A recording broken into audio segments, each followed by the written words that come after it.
These long dog days of summer, I mean, we just made it through a heat wave. Mama was parched through this heat wave. I was hitting up Dunkin' every single day, and I will continue to probably for the rest of my days, but especially this summer. Dunkin' is helping everyone stay cool this summer with its lineup of refreshers. These drinks are packed with bold, fruity flavors and served ice cold. It's amazing. Dunkin' refreshers are the perfect afternoon pick-me-up. I like to start my morning with them personally, and then sometimes I go back for a second one because I'm just feeling crazy. They come in a variety of delicious flavors, including fan favorites mango pineapple and strawberry dragon fruit. And then for a limited time, there's black cherry and there's pink pineapple. I'm going to tell you something right now, and it's a bold claim, let me tell you, but I stand behind it. Pink pineapple will change your life. It is so good. It has me feeling like I'm sitting in a pool, resort side, just living, honey. It's so yummy. Try your favorite flavor with green tea, sparkling water, lemonade, or Dunkin's all-new limeade. I haven't tried the limeade yet, but I'm going to. Usually I get my drinks made with green tea and occasionally lemonade, but I do really like the green tea. Or if you don't want to build your own, try one of Dunkin's curated refreshers like the Cherry Lime Ricky or the Ultimate Pink Daydream. The Cherry Lime Ricky, scrumptious. I could drink like 3 of these a day. They're so freaking yummy. Head to Dunkin' today and find your favorite refresher. Dunkin' refreshers contain less than 1% fruit juice. Limited time offer. When it comes to online college, Southern New Hampshire University is so good, it's scary. Listen, the facts don't lie. SNHU has degree programs that fit your goals, online classes that fit your life, and real support at every step. And if that wasn't enough, they've got some of the lowest online tuition rates in the U.S. This is an airtight case, you guys. Visit snhu.edu/morbid to get started. That's snhu.edu/morbid. Chilling crime cases are mysterious, but finding coverage shouldn't be. With the State Farm Personal Price Plan, you have options and can personalize your plan to help create an affordable price so you can get back to cracking all of life's bigger cases. Talk to a State Farm agent today to learn how you can choose to bundle and save with the Personal Price Plan. Like a good neighbor, State Farm is there. Head to statefarm.com to get a quote. Prices are based on rating plans that vary by state. Coverage options are selected by the customer. Availability, amount of discounts and savings, and eligibility vary by state. Hey, weirdos, I'm Ash. And I'm Alaina. And I'm Holly. And this is a special episode of Morbid.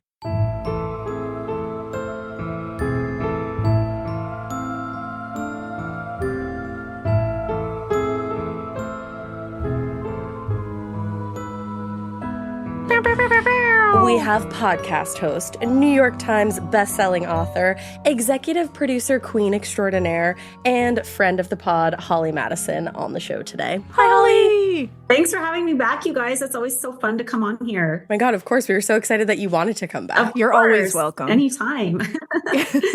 And guys, if you're not listening to Girls Next Level podcast, start listening. Thank you. Yeah, you're missing out if you're not listening. And join the Patreon because I joined the Patreon, so I've been slumber partying it lately. Oh, I need to join. It's amazing. I want to slumber party it. Patreon is always where I rant about my drama. Like some older playmate went on a podcast this week and was like saying stuff that I wasn't too happy about. So I have to respond on the Patreon. You know what else? Hell yeah. Good for you. You have to say something somewhere, you know? I saw some of that on TikTok and I was like, if you go against Holly, I just don't like you anymore. Yeah. You've made an enemy. Of course. But we're here today to talk about your not even new show anymore because now it's on season 2. So the Playboy Murders. And I'm so excited to talk to you about it. We are basically just going to dive right in because congratulations on season 2, and it's premiering January 22nd. Yeah, Monday, January 22nd. I'm so excited. We have 7 episodes this season, and they're all so different. Some of them are kind of famous cases from back in the day. A handful of them are cases I never even heard of. Some of them involve people I met and knew personally. Wow. So I'm really excited about this season. It's going to be so good. The vibe is so right of this show. Oh, it is. It's just everything about the show is such like it just hits all the things you like, you know what I mean? Like the music, the coloring of it, like everything. I love it. It just drew me right in. Thank you. Everybody on the team does such a great job. I was so happy with season 1. I got more positive feedback on that than like anything I've ever done in my life. So I'm super excited for everybody to see season 2. No, it's so good. My husband, Drew, and I, we watched season 1 as soon as it came out, and we were hooked instantly.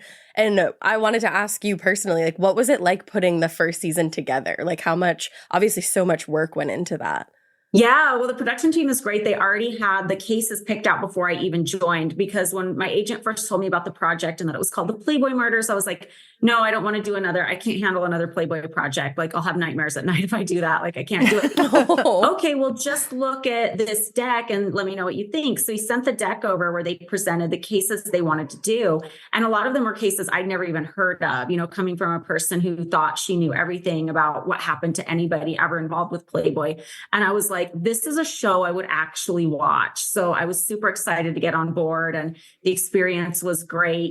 We shot all of my stuff out here in Vegas and just had a great time doing it and telling the stories. And for me, just even learning more about the cases is so exciting. Definitely. It's just so good. Like, it captivates you the second that you start watching. And you're sharing stories that need to be shared. Like, like you said, there's stories that even you didn't know about, and you're like very well versed in like the history of Playboy. Yeah. So it's like these people, they fell all under the radar, and it's nice that the show is actually bringing them back into the light. And I like that you guys kind of cover everything, like even unsolved cases you've covered. So hopefully they can get new light shed on them.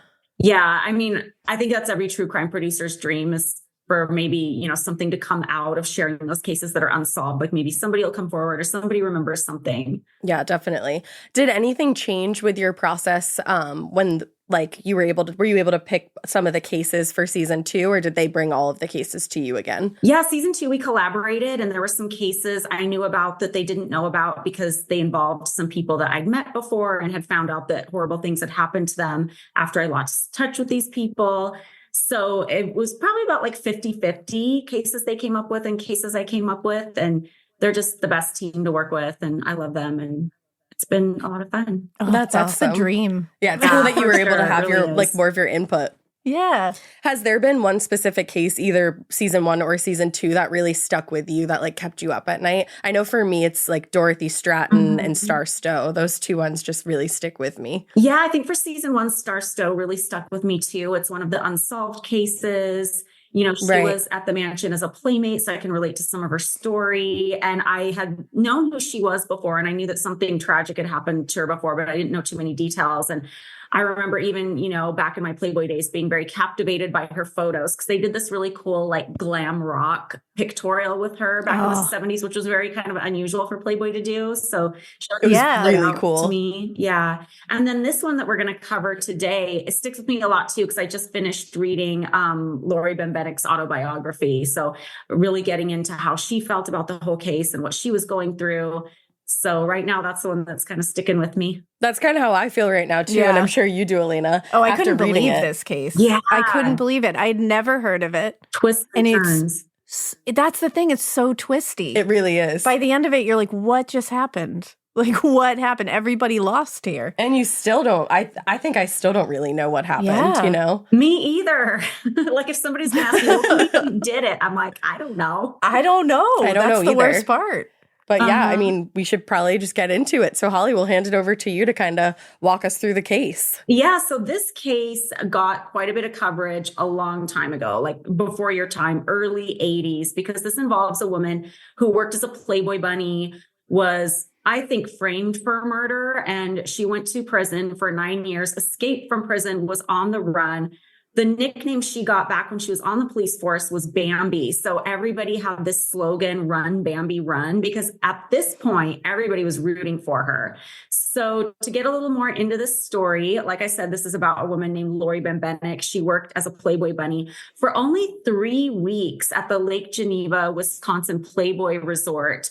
And it's crazy because, even reading her autobiography, she wasn't really happy with how she was kind of only known in the press as a Playboy bunny. And back then, when she was on trial, it really worked against her because people saw her as like this manipulative femme fatale, like using her sexuality against men, it was kind of twisted that way.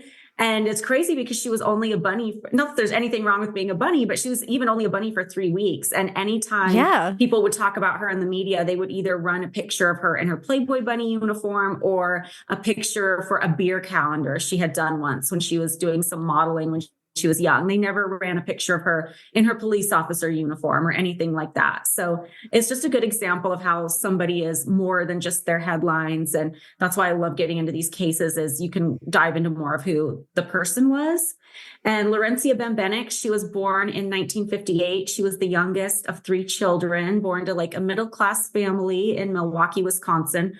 Her father, interestingly enough, was a former police officer, and he had resigned from the job when he had found out or seen some corruption in the police force. I'm not exactly sure what he saw, but he went on to become a carpenter after that. She went to Catholic school. She later went on to get her associate's degree in fashion merchandising. After that, she worked in retail. She did some modeling where she did, I believe it was a Schlitz beer calendar and some other things.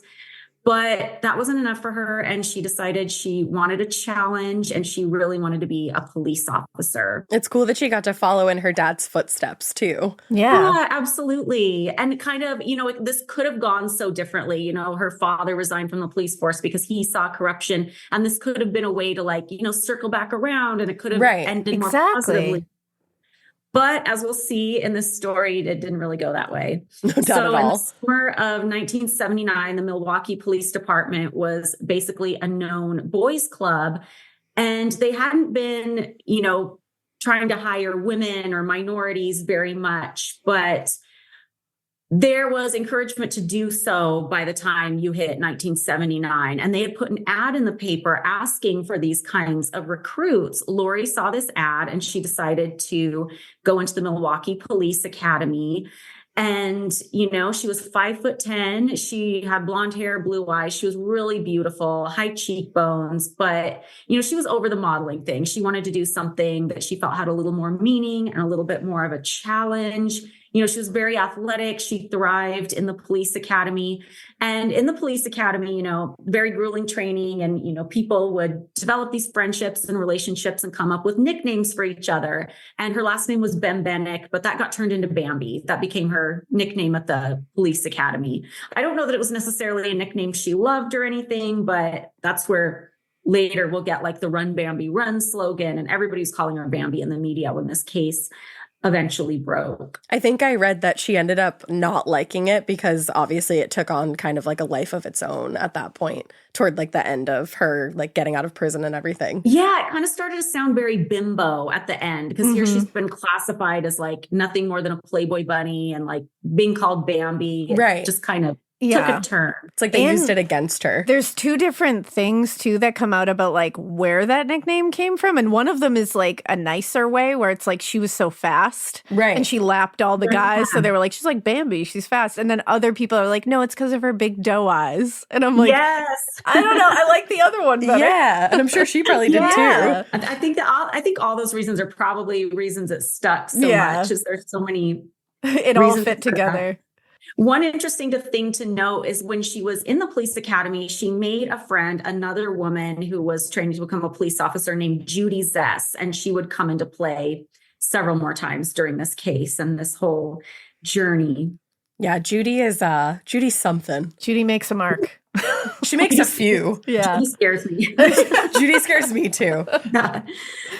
So Laurie graduated. She excelled. As a congratulations gift for herself, she brought a bright orange Camaro, and it was a fast car for a woman who was going places. What a badass congratulations to me gift. I love that. Like, that's awesome. Amazing. I just think about this time, what was written about it, and she just must have felt like life was so promising at this moment. Yeah. Exactly. And she was working for everything she wanted to work for, and she was succeeding. Exactly. That's all you can ask for. So she's on the police force. She's finishing her training. In the early 80s, it was obviously a lot of men on the police force. And there was a lot of socializing where the lines could get kind of blurred. Apparently on the police force at this time, there was a lot of, going out to bars and partying and things like that. There was even later on, she would find pictures of these police gatherings in the park in public where people were like getting naked and like dancing on tables and stuff. That's like, wild. I don't care about people getting naked, obviously, but this was considered like indecent exposure. So what are they doing? She was just seeing a lot of hypocrisy and like male officers getting away with a lot of things that female officers couldn't get away with. A huge double standard was going on for sure. And they're like ticketing people for indecent exposure and then being naked in the park. It's like, no, I can have it both ways. What's going on? Yeah. Another issue she had was with some of the officers' wives. You know, at these social events, people would have a few drinks and they'd get a little mouthy with each other. And, you know, women would come up to Bambi and be like, you know, I see my husband looking at you, you know, why don't you dress and bag your clothes or something like that, and just like get in her face and yell at your husband. Yeah, why are you coming to me? Yell at your husband. Exactly. Like, that's his problem, man. Go yell at him. I was thinking that too when I read that. I'm like, how embarrassing to have to go up to somebody and say, I see how my husband's looking at you. Yes. Yeah. Like, I'd be like, honestly, girl, like, together, let's go yell at him. Like, I'd be like, why are you yelling at me? Exactly. Let's team up. So beyond the sex parties and the drugs, allegedly, some of the other officers were up to even more serious things, such as soliciting sex workers on the job, sleeping through shifts in squad cars, paying informants for drugs, using drugs, even selling pornographic material. Wow. So there's a lot going on. I'm like, when were you guys working in between all that? Seriously. That seems like a lot. Exactly. And in Laurie's autobiography, there was a lot of that when she's talking about her training and like disputes that would come up and like certain shifts and areas of town that officers wouldn't want to work, or they would have this thing where they'd have to check in and like make phone calls from where they were at certain times of nights back to headquarters, just so people knew they were working. And some police officers didn't want to do that because a lot of them, I don't want to say a lot of them, but some of them weren't working. They were like sleeping in their cars or off doing other things. And they didn't really want to like be on their beat so much. Wow. That's so nuts. That's scary. You're like, Milwaukee, what's going on? You okay? And that comes back later, too, with a certain someone. Mm-hmm.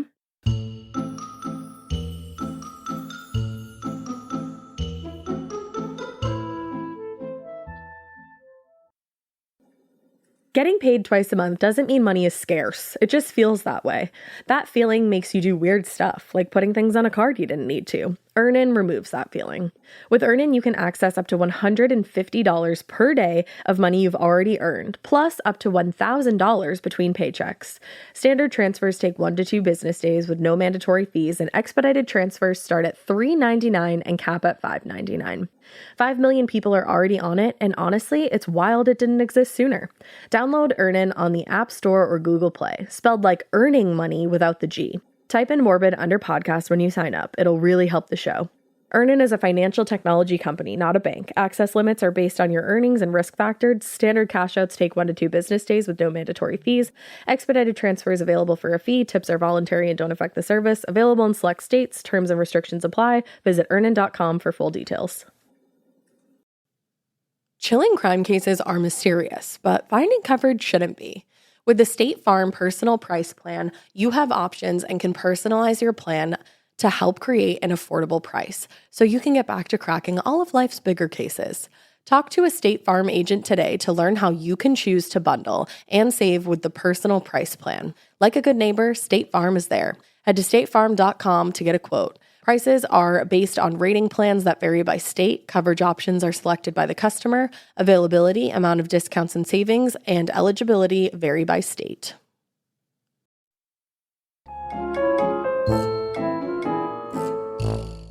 So eventually Laurie she called to get her schedule and was told not to come in at all. And she was dismissed from the police force because she had gone to a concert with a handful of friends, including Judy.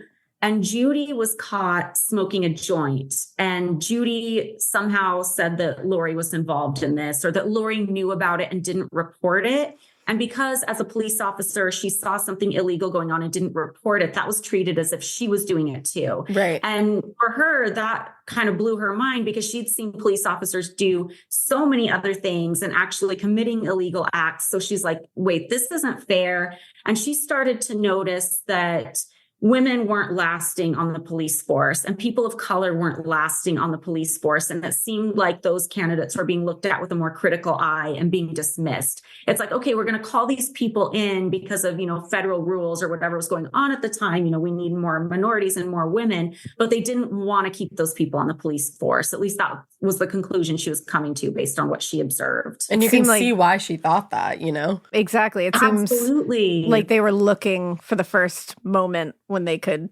clear it off. It was very performative. Like, oh, let's hire all these people and like women and people of color and then completely get rid of them as soon as we can. Yeah, exactly. So even after that happened, Laurie remains friends with Judy, which is, here's when I start to cringe. Like, I think we've all in our lifetimes had that toxic friend who, for whatever reason, maybe they're fun, maybe they're magnetic, maybe they're fun to vent to, maybe, you know, whatever, they provide you some support in some way. So you look over all these kind of toxic things, even something huge like, you know, Judy throwing Laurie under the bus and she ends up losing her career, basically. Yeah, but that's big. She's still friends with Judy. Yeah. It's a big one.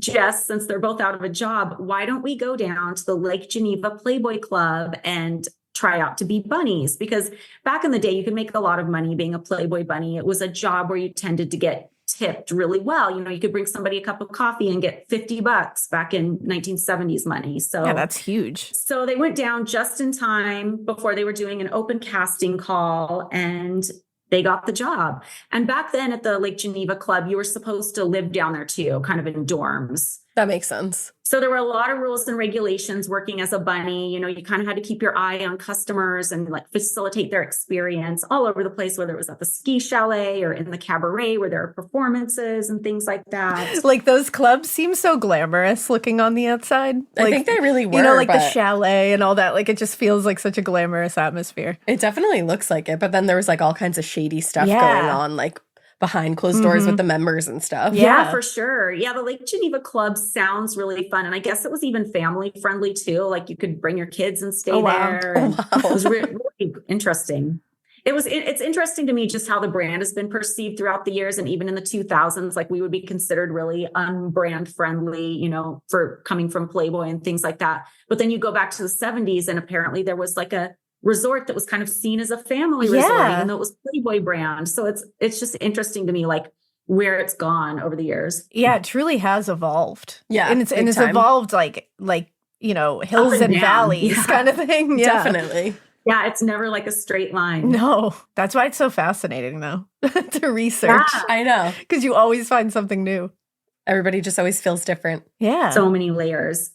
So Laurie eventually filed a complaint against the Milwaukee Police Department because she felt like she was unfairly dismissed. So this was kind of something that would hang over her head a little bit. She wasn't satisfied working as a Playboy bunny. She only kept the job for 3 weeks. She wanted to join the military, but as she was going through that process, she found out that as long as she had like an open lawsuit going on, she couldn't join the military. They didn't want anybody with that kind of, I didn't know that was a thing either. Yeah, I didn't either. But it was really important for her to pursue justice. And I wonder, she doesn't talk about this too much in her autobiography, but I wonder how much of her dad's experience kind of played into this. It's almost like wanting to finish out like a generational trauma in a way. Like if her father had resigned from the department after seeing corruption, like I wonder how much of that was in her motivation to go after and do this complaint against the police department. I could definitely see that being a driving factor because in a way, like her justice would be his justice. Yeah, you know? It's like unfinished business. Right, exactly. That's a perfect way to put it. Yeah. And she was only like 21, 22 when this was all going on. It's funny when we look back on these older cases, I feel like people became such adults at like age 18 back then. Like, so think true. about like a 21-year-old, 22-year-old. Like I was this idiot girl in college. Same. I look at Laurie's story and all the things she had done, and she's, you know, doing this big lawsuit and everything. And it's just crazy, like how much had already gone on at such a young age. I know. And really she's just pursuing so many things, like so wholeheartedly at such a young age. It's wild. Yeah. So despite her grudge against the police department, her social circle still included a lot of people connected to the police. And through a friend, she met a man named Fred Schultz. He was a detective on the Milwaukee Police Department.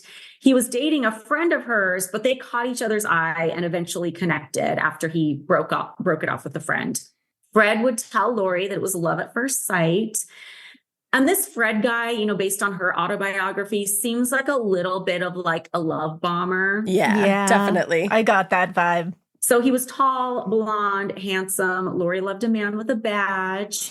And even though she was receiving veiled threats for pursuing this case against the police department, she was falling for Fred. She would have things happen. Like she would go out to her car and find like a dead rat on the window. Oh my God. Very symbolic. Yeah. Yeah. So there were things happening where she didn't feel 100% safe. That's so scary. And I almost wonder, getting involved with a man who was a detective on the force, I wonder if there was a feeling of shelter a little bit in that. It wouldn't turn out that way, but I wonder if you're kind of feeling threatened by this big force you're going up against, but you're making these intimate connections with a man who's on the police force, maybe that feels a little safe in like a counterintuitive way. Does that make sense? Yeah, no, it really does. I could definitely see that. Like she was looking for protection. And an ally, you know? Like maybe he could help even. Mm-hmm. Like maybe he can make everyone on see. Your side, or maybe somebody who's going to like let you know what's going on. Yeah, and this is the guy that's supposed to like know you, like, you know, intimately and know who you are as a person and know you're not a bad person. Right. You know, like, so you're hoping that he can convey that to everyone else and that they'll listen to him. And stop leaving dead rats on your windshield. And he's a detective, which it's like he should have a little pull. Yeah. You know, he's a little above the patrolman at that point. So it's like you would think he would be able to, they would listen to him maybe and take his word. They take his word at some point. Yeah. Absolutely. So by Christmas that year, Laurie and Fred were super close. They were spending every day together. And an important thing to note about Fred is he was recently divorced from a woman named Christine Schultz. He had 2 children with her, and he was paying a lot of money in child support, alimony, and the former wife and children were living in a home that he had built himself, kind of his dream house. So I think it'd be safe to say, and based on what Laurie wrote in her book, that he was harboring a lot of resentment toward Christine for having to pay all that money. And, you know, she's living in the house, and, you know, he would always speak poorly about Christine to Laurie, and it wasn't a great relationship. Yeah, which is not great. Yeah, definitely not great at all. Yeah. And actually, Fred and Christine had only been divorced for 6 months by the time Fred and Laurie were married. Oh, wow. So, I didn't even realize it was fresh. that soon. Yeah. And there were times in Laurie's autobiography where she mentioned she felt like Fred either wasn't completely over Christine or just had some sort of weird obsession, whether it was resentment that Christine had moved on with someone else and he was still paying the bills. I don't know. But there was a time where Laurie found the wedding ring from Christine in Fred's pocket, and she kind of went off on him like, why is this so? Why is this something you're carrying around? Yeah, I would be pissed off about that. So a few months later, after they were married in the spring of 1981, Laurie was abruptly awoken by a phone call from Fred. It was 2:45 in the morning, and she could barely make sense of what he was saying, but he was telling her that something had happened to his ex-wife, Christine. The call in the early morning hours of May 28, 1981 might have startled Laurie awake, but nothing compared to what had just happened in the house that Fred had built with his own 2 hands. In the middle of the night, his eldest son had awoken and described that a man had been standing behind his younger brother with his hands around the boy's neck. When the boy was able to get free, the man ran from the boy's room and into his mother's room. Christine had screamed, "Please don't do that," and a sound that the boys described as a firecracker echoed through the upstairs hall. They ran to the mother's room as the man, who was wearing a green tracksuit, allegedly, although later the oldest son would say, no, he was not wearing a green tracksuit. He was actually wearing a green army jacket. And the boy, in great detail, described how he knew it was a jacket because it was like kind of flapping at the edges. It was like an army jacket that didn't have any writing or camouflage. It was just kind of that green army jacket. And he was very specific in describing, when he was on the stand, the perpetrator's body as being like very square shouldered and very straight up and down, like not like a more hourglass female figure. Like the oldest son was very adamant that it was a man who had done this. And they were young. I think, wasn't the oldest one like 11? Yeah, like, 11 they were years old. These are young kids seeing all this. It's so sad. And that's a really important detail. I didn't realize that he later said, like, no, it wasn't a green jogging suit, because the jogging suit becomes such an important detail. It really does. At 2 a.m., the boys called their mother's boyfriend to come help and sat by her side. They were even, the oldest one was trying to do first aid the best he could, trying to stop the bleeding. It's really heartbreaking. That is heart-wrenching. Yeah, she passed away that night. Ugh. Next thing you know, all the police officers are at Laurie's husband's house, the house he had built anyway, that Christine still lived in. Every cop in town was there. And it was almost like they'd lost one of their own, because this is so closely connected to the police department. Yeah. Fred's oldest son had gotten a good enough look at the man who killed his mother to give the cops a description. An intruder, a man around 5'8", with a long red ponytail, had come in, and they had collected reports from all around the neighborhood that people had seen a man wearing a green tracksuit with a long red ponytail jogging throughout the neighborhood over the past few weeks. And someone had even found a man in the green jogging suit with a long red ponytail, like asleep in a parking lot at a business, and had like picked that person out. So that's really interesting. It's very strange. That is strange. Yeah, it is. So for Laurie, this obviously it's a huge shock and a tragedy to lose somebody this close to you, but also she finds herself kind of the mother of the two sons. Yeah, you got to step into right that role. Yeah. And she was someone who had never wanted to have kids, wasn't really prepared for that, but she really stepped up to the plate as best she could. And again, she's so young when this happens. Like, to have to step into the role of a mother to two traumatized, grieving children. Like, that's huge. Truly traumatized. Because that's the sad part about this too, is like you can search and search and search, and there's like barely any information about Christine. Yeah, you know, because it's really focused on like the shenanigans that happen afterwards. And it's like, I think you can find out that Christine was like 30 years old. She was a mother of two. And that's really loved her kids. And it's like, that's really all you can find out. So it is like always sad when somebody gets like left behind in these. But if you search and search, you can't find anything. It just got so sensationalized, I think, with all, like you said, the shenanigans is the perfect way to put it. And the way Fred comes off, from what I read, like Christine must have had a hard time dealing with him, co-parenting, constantly fighting about money and things like that. I think it would have been rough. Yeah, I think it was definitely unpleasant. I saw some quote that said she was sick of his philandering ways, which you can kind of see. He met Laurie pretty quickly. You can put two and two together. Yeah. So standard procedure after a murder is to canvass the area and look at those closest to the victim.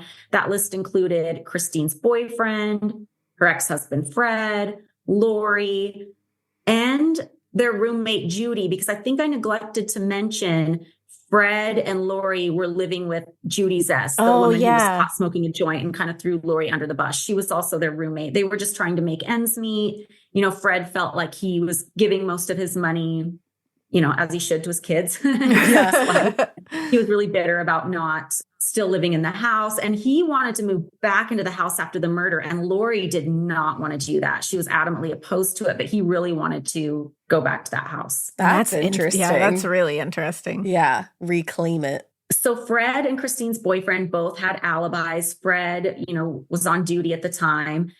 And they didn't have anything to worry about, it seemed. Judy and Laurie both refused to take polygraph tests. Laurie was worried that the Milwaukee Police Department would take her results and this opportunity to use it against her. Like, she was already afraid of them because she filed this big... And she'd already gone through so much with them. And then I read somewhere that it came out that Fred was lying about being on duty, and that he said he was working with his partner. And then it came out later that they were actually drinking at a bar. But then some detective looked into that, and there was a lot of holes within the story. So it's like, was he even working? Where were you, Fred? Yeah, his story is so suspect. And then Laurie says in her autobiography that, you know, when Fred and his police partner came back to their apartment, they felt the hood of Laurie's car to see if like she'd been out. And she wrote in her book that she thought, well, that's a weird thing to do. Yeah. And the car was not warm, so it was determined that it couldn't have left the driveway that night. Right. Or so they thought. Once inside the house, Fred grabbed his off-duty gun and his partner examined it. The partner said the gun did not smell like it had been fired recently. A canvass in the neighborhood turned up 12 different people that claimed to have seen the man in the red ponytail and the green tracksuit. You know, there was the report that he was seen laying in the hospital's parking lot at some point. And I guess the person who spotted him in the hospital parking lot had went up to approach the man, but he had like got out of the way before they could get up to him. That's such a strange one. Yeah, that's sketchy that he was avoiding people. Yeah, it's really weird. I want to know who this guy is. I know. Is it your real hair? No. No. I'm willing to bet. So back at the scene, there was no sign of forced entry. So there was the thought that maybe the killer was somebody who knew how to get into the house.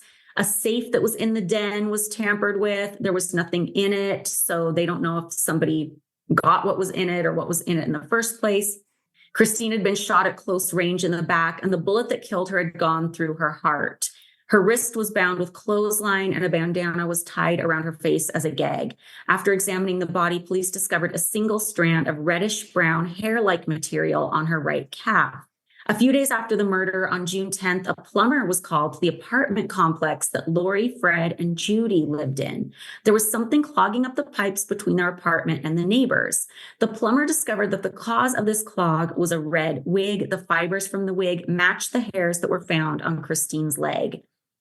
A day later, the detective came by and took Fred's 2 guns, his service revolver and his off-duty gun. On June 18th, police ballistics would find that the gun that shot Christine matched the off-duty gun that was in the Schultz apartment on the night of the murder, while Fred was at work and Laurie slept at home without an alibi. So sadly, things are not looking good for Laurie at this point. No, not at all. It's that flushed wig that is so weird to me. I'm like, first of all, who flushes a wig down the toilet?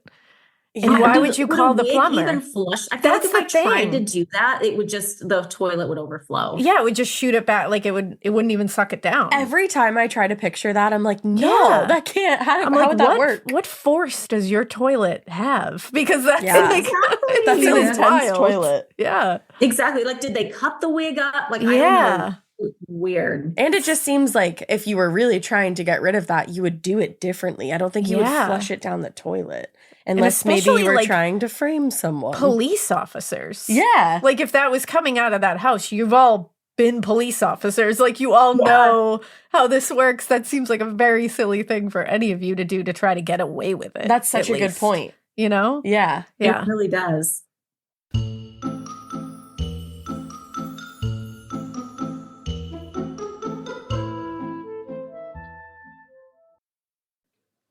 This part of the show is brought to you by Anua, the Korean skincare brand known for scientific, gentle, yet effective formulations. The latest from Anua is the Retinol Collagen Gua Sha Cream, a firming cream with a gua sha-shaped tip built right in. Have you guys heard of gua sha? It's that viral massage tool that moves fluid and tension out of your face. Less puffiness, a snatched jawline, honey, more definition in your face. Retinol firms and reduces fine lines, and collagen keeps your skin plump and structured. This cream has both of those things, arguably the most optimal combo for that snatched, lifted look all in one step. I am obsessed with the Gua Sha cream.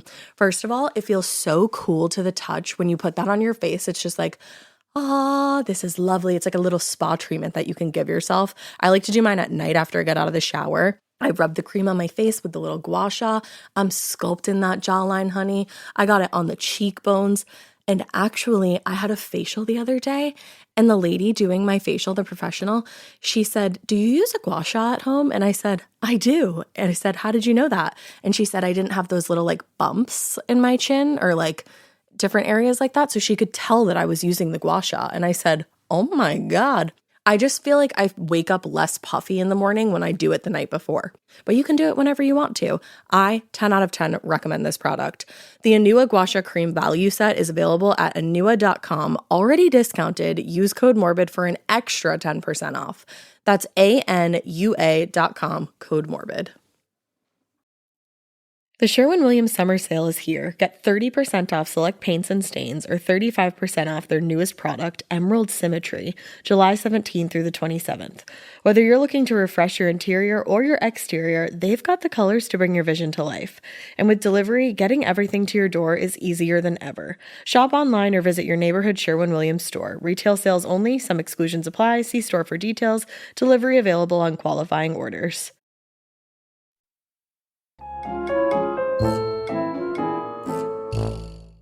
Laurie was arrested on June 24th, despite an eyewitness account, Christine's own son, who kept insisting that the killer was a man. Laurie spent 3 nights in jail after her arrest. Her husband, Fred, said he could not get the money together to bail her out. Immediately after her release, because she was let go eventually, Laurie began doing interviews with the press. She wanted to make it clear she did not kill Christine Schultz, and she felt she was being set up for speaking out against the Milwaukee Police Department. That's so scary. Can you imagine if that is the truth, how helpless she must have Oh my felt. God, I can't even imagine. Like, I can't So imagine. horrible. Yeah. So the trial was very sensationalized, and it was supposed to be the first televised trial in the city, which to me is crazy because this is like the early 80s. And I didn't even realize they were televising trials. I thought that was more of like a 90s thing, like around the time of like OJ and Court TV. Yeah, I didn't know it was this far back. Yeah, I didn't either. Yeah. So she was being characterized as, this femme fatale, Playboy bunny, her looks became a point of contention in the trial. She felt like she couldn't do anything right as far as how she dressed. If she wore anything that looked cute, she was being told she was too sexy. If she wore like a button up to the neck peasant blouse, people didn't like that either. They felt like she was trying to fool everybody into thinking she was the school marm. And, they kind of took that the wrong way. That happens so often when women are on trial. And it's like, true. Murder or not, we're not here to talk about what she's wearing. We're here to figure out, did she do this or not? It's so silly. Like, what does her cleavage have to do with the murder trial at hand? It should have nothing to do with it. Right. Have you guys ever read Marcia Clark's book from the OJ trial? I haven't read it, but they picked her apart during that trial. Yeah. And it's like, she wasn't even on trial. I know. She was just trying to do her job. Yeah, it's such a good book. And she's like, they wouldn't shut up about my hair. No, like, they wouldn't. It must be so hard when you're just trying to like prove yourself and trying to do your job, which you have earned and worked for. And then it's being like, the victim's family, I would be so pissed off if that's what people were focused on, like the lawyer's hair or even the person on trial, their hair, their appearance. I could give two shits. I want to know, did they do this or not? Exactly. That's what we're here for. Yeah, absolutely. So the evidence was mostly circumstantial, but the nail in the coffin was testimony from, you guessed it, Judy Zess. Oh, man. Scary Judy. She's back. Judy claimed that she had heard Laurie say that she should have Christine, quote unquote, dusted. She also claimed to know that Laurie, an avid jogger, owned a green tracksuit. But Laurie, even through her autobiography, insists that she never owned a green tracksuit. That wasn't even a color she really wore. So she was being painted as a woman who was both a cunning seductress and a woman who was foolish enough to shoot her husband's ex-wife with his gun and then flush the evidence in her own apartment. But the jury believed the witness testimony and gave great weight to the two damning pieces of evidence, the link to the murder weapon and the red wig found in her own plumbing. And Laurie was found guilty of first-degree murder and at only 23 years old was sentenced to life in prison. Wow. Yeah, that's so crazy. nuts. It's like that escalated so fast. And it's like, you wonder if anybody was like, hey, why would she flush a wig down the toilet to get rid of it and then call a plumber to come find it? Why would she do that? Like, she was a police officer. Why is no one being like, that's wild? And then the green jogging suit, it held so much weight, and it's like they never even searched her stuff to see if she had one. Yeah. That's as far as I know, no one ever found a green jogging suit. And it seemed like such a big deal in the Just the case. more circumstantial evidence. And That pretty much never should be used to convict someone. Yeah, that's the thing, because pretty much everything was circumstantial. Yeah. And then you have Fred's eldest son who's insisting this person was in a green tracksuit. It's just ridiculous. And he's saying this was a man's build. So, like, I'm sure of it. And I mean, he saw this person's face too. This person was like choking his brother. Yeah, standing right in Looked front right of at him. him. It's like, I know he was clearly being traumatized at the moment and was under great duress. Yeah. So I can't imagine how that feels. But like, he got a look and is saying he's confident that he knows that was a man. So it's like, take him into account here. Well, and I was saying to Alaina earlier, I really don't believe that Laurie did it. I don't know if maybe she was involved somehow. I can't say one way or the other, but to me, it doesn't make sense that with Christine being shot at such a close range, I feel like she would have been able to fight off Laurie. Because Laurie's a slim, like, she's tall, but she's a pretty slim woman. I feel like she could have fought her off. But remember, she's gone through police academy training. That's true. Where you're literally like trained to take someone down. That is true. That's just devil's advocating. I don't believe she really did this, but yeah, I don't know who did this, but just to devil's advocate. Which is a good point. It's just the fact that it's at such close range and that she was even able to like tie her up and everything and to go after the children first to be strangling a child. A strange line of thinking.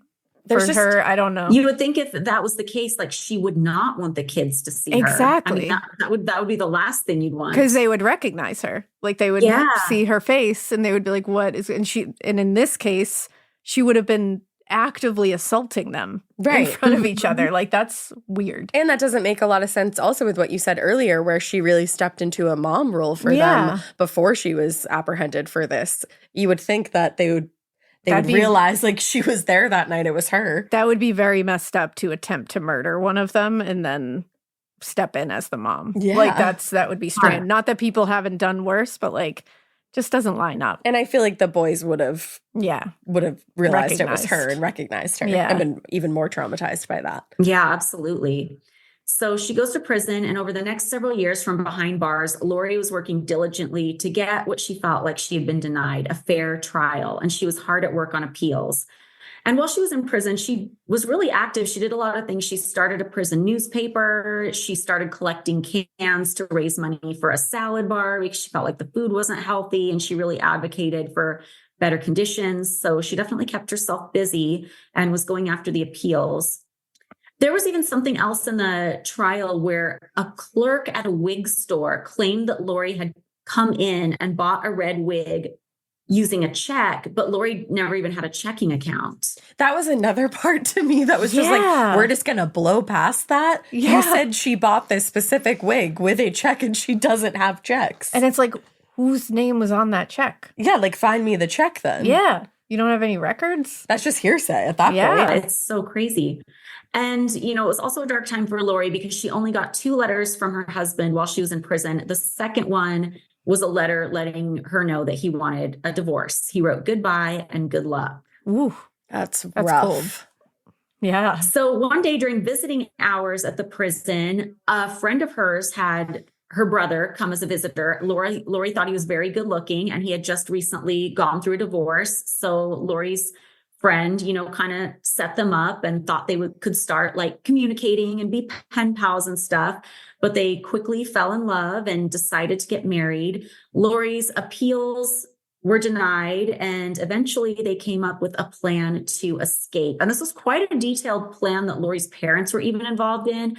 So Laurie's new husband was talking with Laurie's parents. They encouraged him to get a vasectomy because Laurie didn't want kids.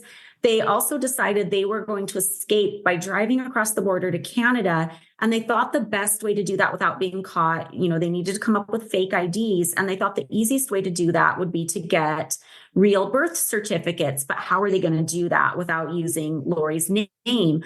So they decided to, or he did, go to the cemetery and find gravestones of babies who had died and had birth dates that kind of lined up with their ages. So he took down the names and then wrote to the office, the birth certificate office of records to get new birth certificates for these people. And I guess he was able to do that. So that was kind of eerie and weird. And that's a little dark-sided. That's sinister. It's sinister, and it's odd what people could get away with back then. Yes. Like, whoever's, the office that supplies the birth certificates, like they don't back then have the computerized records to enter a name and be like, oh no, this person passed away. Yeah. Like, who's asking for this? Right. You'd think you'd get caught right away with something like that. Mm-hmm. Like today, you would think you would never get away with that. No way. But still, you hear it happen sometimes. Well, that's the thing. People do use like people who have passed their names. It's very strange. That one's chilling though. Like using babies' names, it's like, oof. And the fact that because obviously like computers weren't what they are now or really a thing back then, he had to go to the actual cemetery. Like, yes, that's eerie commitment.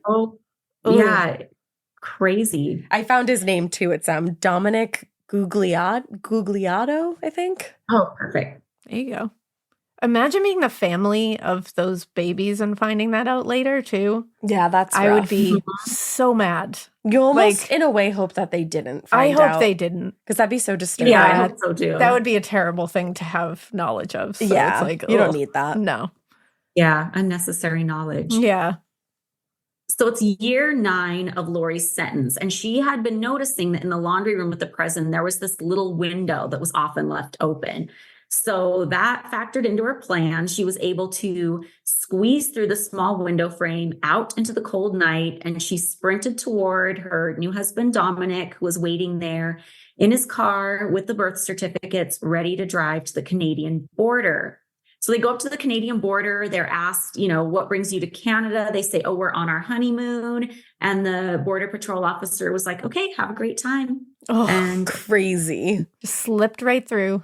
So a jailbreak is always going to be a big story, but when that involves somebody like Laurie, who had already attracted so much media attention in the first place, it became a huge story. And at this point in time, though, everybody who hears about the story, it's kind of like the overall public sentiment is like, people were rooting for her. It was almost like a Bonnie and Clyde thing. Like people made t-shirts, they made bumper stickers, they made songs, and the slogan was "Run, Bambi, Run." That's wild. It really is. That's wild. It's crazy just how public sentiment turns. Like at first it was this vilified femme fatale, and then 9 years later, everybody's like rooting for her. That's scary. Yeah. It is scary how the tide turns so quickly. It really does. And it kind of goes to show you like a lot of whatever happened in the trial didn't hold that much weight on people's hearts, if the public was so willing to be like, I don't know what happened here, but I don't think she was part of it. Right. So they were able to live in a small town in Canada for 3 months. She worked as a waitress, and eventually at the cafe she worked at, someone recognized her. Ooh. So the Canadian Mounties ended up surrounding the restaurant, and Laurie was soon in custody. That must have been so scary.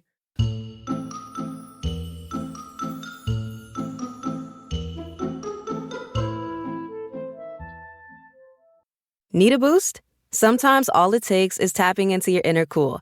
Icebreaker's gum helps you unleash the confidence within. Each chew releases a rush of icy flavor powered by cooling flavor crystals, sending a wave of refreshment to reinvigorate all your senses. Icebreaker's convenient pack fits everywhere, from car cup holders to backpack pockets, so you can find your cool wherever you go.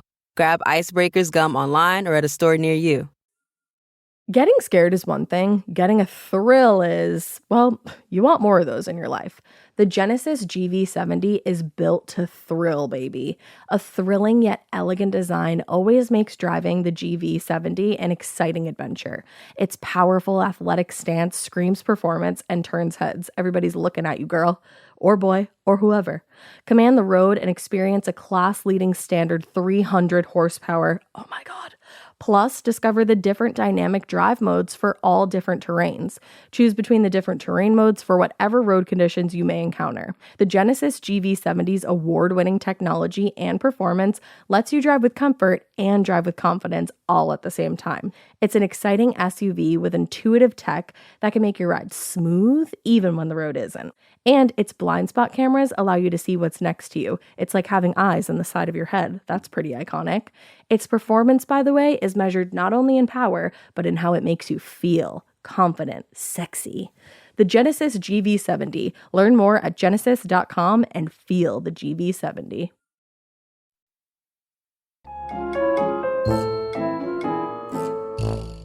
So it's July of 1990 at this point. Again, she's front page news. The ex-cop had been on the lam for months, and she was finally in police custody. However, she refused to go back to the US and filed for political asylum in Canada. She couldn't go back to the States and face the same system that she claimed had treated her so unjustly before.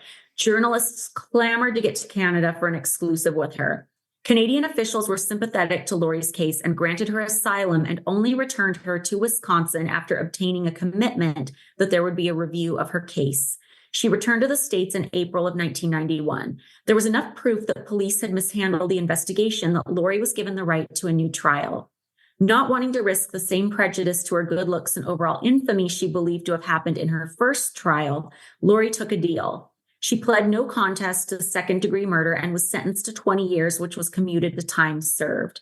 She was released from custody 3 hours after the hearing, having served a little over 10 years for the murder of Christine Schultz. Which, to me, the fact that they were willing to give her time served for murder, I'm like, yeah, I don't even think you guys were convinced that Yeah. she did this. Yeah, I think so. I think they looked back on this case and was like, that was very circumstantial. There were a lot of conflicting stories. it wasn't really enough to hold water. Which is such a tragedy for Laurie, one, and then for Christine, too, that perhaps the real person that murdered her, got away with it forever. Yeah, and is just walking around. Yeah, exactly. It's so scary. So Laurie went on to do a lot of things. She was an artist. She had exhibitions. She moved to Washington State to be closer to her parents, who lived in Vancouver at the time. She went on to write a book about her experience called Woman on Trial. I just finished it. It's really good. And she even had an interesting incident with Dr. Phil. She continued to do press. She was on the Oprah show. She went on Dr. Phil. And what she was going to do on Dr. Phil was he was going to do a DNA test on some evidence they had. And she was going to go back on the Dr. Phil show and kind of like open the envelope and reveal like whether or not it was her DNA or not. And while the DNA test was happening, she was sequestered in, I believe it was like a rented apartment. And she was supposedly like locked in there with no phone or anything. And I guess to ensure that the results would be a surprise on the show. And she kind of came down with like this PTSD attack. She was getting flashbacks from prison. She was getting really panicked. She was in this apartment on the second floor, and she ended up jumping out the window. And she injured herself so badly that she had to have the lower part of one leg amputated. That is mind-blowing. When I read that, absolutely insane. I guess she severed an artery and like fractured a couple bones, and then it became infected. So it was amputated from the knee down. Oh my God. And it's so scary and such a strange story. And it ended up, with the DNA results ended up being inconclusive. So that didn't even go it wasn't anywhere. even all that worth for not. That's awful. Wow. Not that they could try her again, even That's if it true. wasn't. So it didn't matter either way. Yeah. Laurie was diagnosed with PTSD. She had hepatitis C and suffered from alcoholism, which led to passing away at a young age. She was only in her early 50s when she passed away from liver and kidney failure in 2010. So young. So young, definitely. Yeah. And what a way to go. That's awful. And what a life.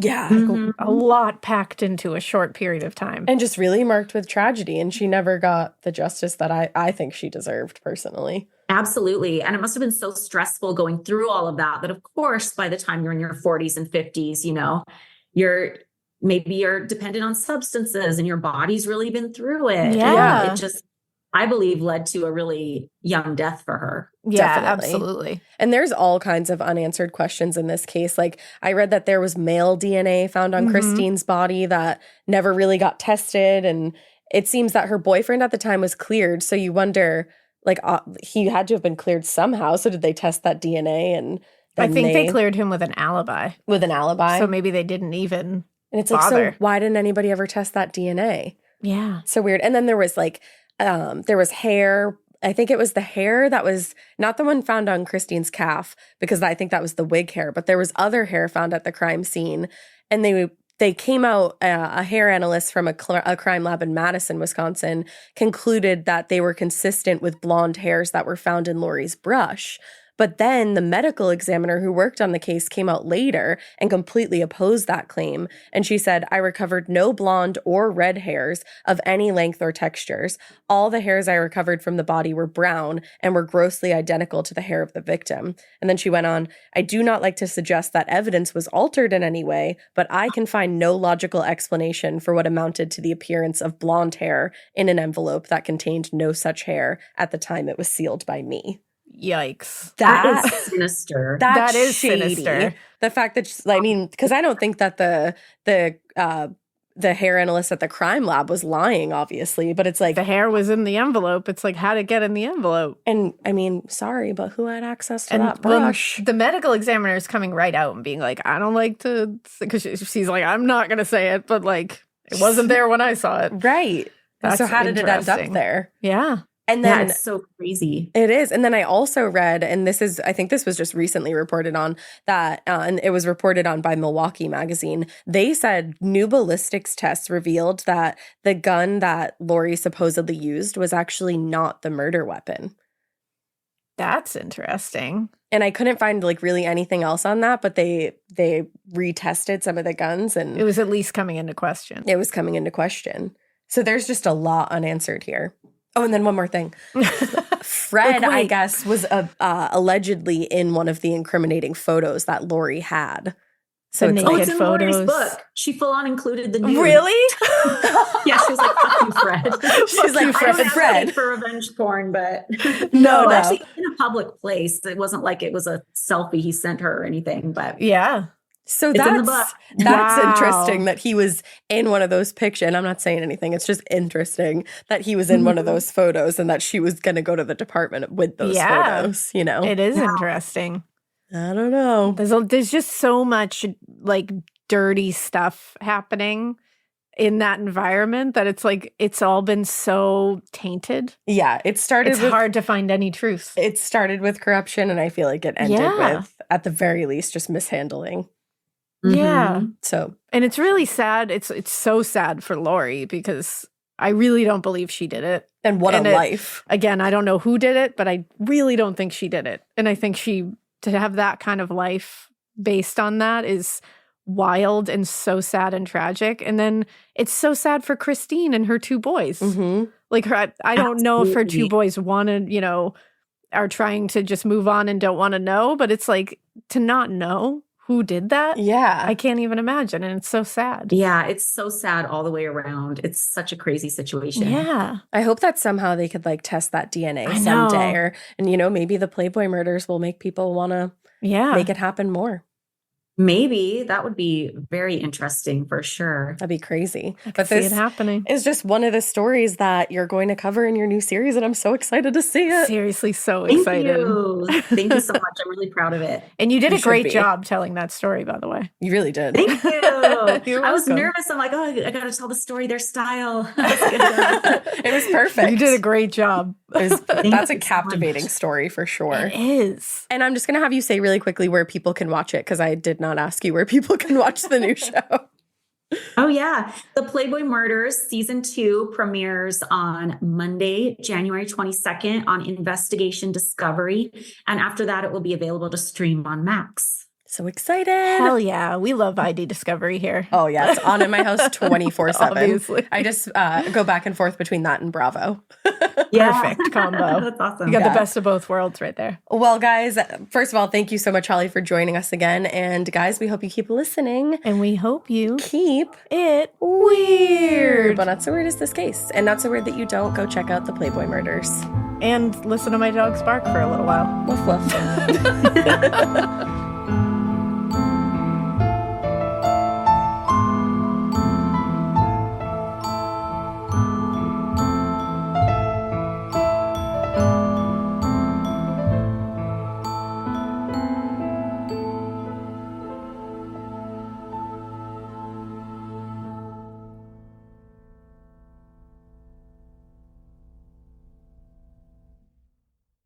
Struggling with bloat or indigestion? You're not alone. 2 out of 3 Americans suffer from poor gut health. I'm Tina Anderson, co-founder of Just Thrive Probiotic. As a mom of 3, when no probiotic solved my family's tummy troubles, I created my own. Just Thrive Probiotic is the only probiotic that arrives 100% alive in your gut, supporting 5-star digestion, immunity, and better sleep. We even have a formula for pets. Use code SIRIUS for 20% off at justthrivehealth.com/serious. Talk about regrets.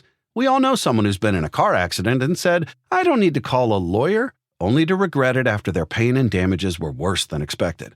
When someone hurts you, you deserve to be compensated fairly. Morgan & Morgan is America's largest injury law firm, fighting for the people for over 35 years. Injured? Visit forthepeople.com/podcast. That's forthepeople.com/podcast. Their fee is free unless they win.